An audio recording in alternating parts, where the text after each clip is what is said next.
Wilcox, and we're here at the Ruggles Farmers Market, and we're making a recipe today. We're from the UMass Extension Nutrition Education Program. Today we're going to make a pesto penne with eggplant. The thing about our pesto today is that we're using arugula because it's in season, but we'll talk a little bit more about that later. So the first thing I did is I used some whole wheat penne. Make sure when you're cooking it, like any pasta, you salt the water, you give it enough space to grow, because as you can see, it gets significantly bigger in here. So cook the pasta according to the package directions. Then I want you to cool it down with some cold water and then drizzle some olive oil over it and toss it so that it doesn't get stuck.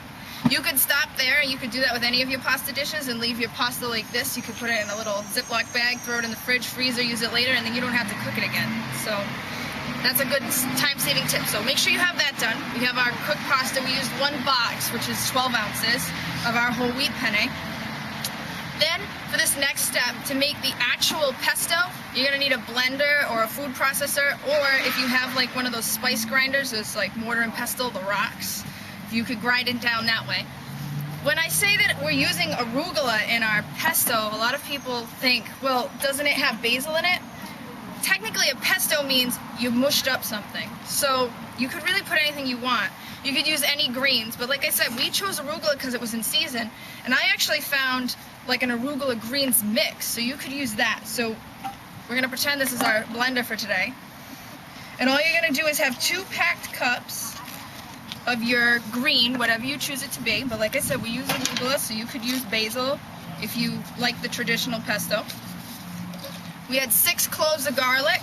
You can throw them in whole because your processor's gonna chop them up for you. And we had 1/2 cup of Parmesan cheese. Now I have this garlic over here. I wanted to explain to people how to pick garlic when you go to the grocery store. If you're going to the farmer's market, you can't really tell how it is just looking at it. You want to squeeze it and make sure it's nice and firm. If it's soft or if it feels kind of airy, then it's not fresh. You want it nice and firm. So we have all this. You want to pulse your blender or your food processor until this chops up a little bit. Then you're going to take your olive oil and you're just going to stream it in gradually until it turns into a paste, which I have right here. It will look like this lovely green paste for you. That step's done. So now you have your pasta and your pesto ready to go. Now this is a piece of an eggplant. We used like 1 small eggplant, medium small eggplant. You're gonna cut it up into pieces that you could fit in your mouth or that go well with your pasta pieces. So down the end here, I've got some that are pretty small, but up here it's a little chunky, so I might cut it just so that you don't have a whole mouthful of eggplant.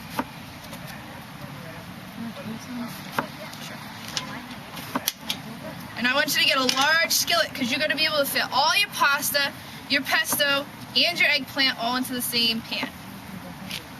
So when this is ready, you get this all cut. You could do this step in advance too. You could throw it all together later. So you're going to take a little olive oil, get your pan hot. Charles is working on. And you're going to start with this eggplant.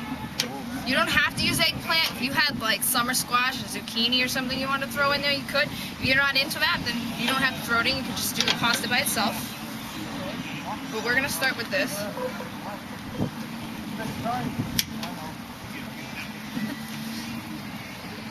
You want to cook it? I'll talk about that.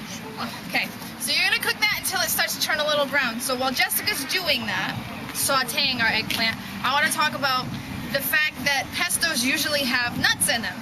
People are used to getting the basil pesto and they use pignoli nuts or pine nuts. You don't have to use nuts. In our recipe we didn't today when you're making the pesto, but if you'd like to, you certainly could. You could find those pine nuts. They're usually in the baking aisle. Sometimes they come in a little jar, sometimes they come in a bag with all the baking nuts. So you could use those. If you had walnuts at home, I've seen it done with walnuts. You probably don't want to pick something that has too aggressive of a nut flavor, something that's like a little lighter, like a cashew or a macadamia. But really, if you were into another kind of nut like a pecan and you had them around and you wanted to throw them in there, experiment with it. You can experiment with your greens, you can experiment with your nuts, whatever you like. You also notice I didn't put any salt and pepper in here because the garlic has such a strong flavor. If you're gonna taste this the way it is, straight out of the blender, you're gonna notice that it's really hot and spicy.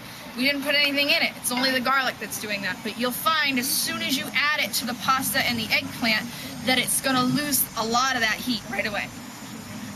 So I see that Jessica's having an issue over here with the eggplant. You're probably gonna have the same problem. Eggplant loves to drink oil. Don't be concerned, that's what it does. That's how it's gonna work, so it's doing the right thing over there. But you can't really hear it sizzling too good, but it is. You can see like it's starting to brown on the pieces. And like I said, you could have stopped at this phase, you could have done this, thrown this in the fridge. You could have your pasta already cooked in the fridge waiting. You could have done this in advance, and all you need to do is take it out, throw it into a pan together, and heat it. So why don't we just do that? I'm gonna throw my pasta in because that needs to heat through. Like I said, in the full recipe, you'll use a whole box of pasta, and it serves about 10. Starting to hear it sizzle. Depending on how hot your pesto is, it may melt faster in your sauce, as your sauce, rather. And you just want to kind of toss it to coat. It might fight with you a little bit because it is such a thick paste. If you wanted to, you could easily replace the oil. The oil, I think it's 290 calories as a serving now, but if you replace the oil with vegetable broth, it actually brings it down to 170 calories. I've seen it done. It just would change the texture a little bit, but it tastes about the same. And it would be easier to coat right now. But you just toss it to coat. Yeah, that's gonna be easier.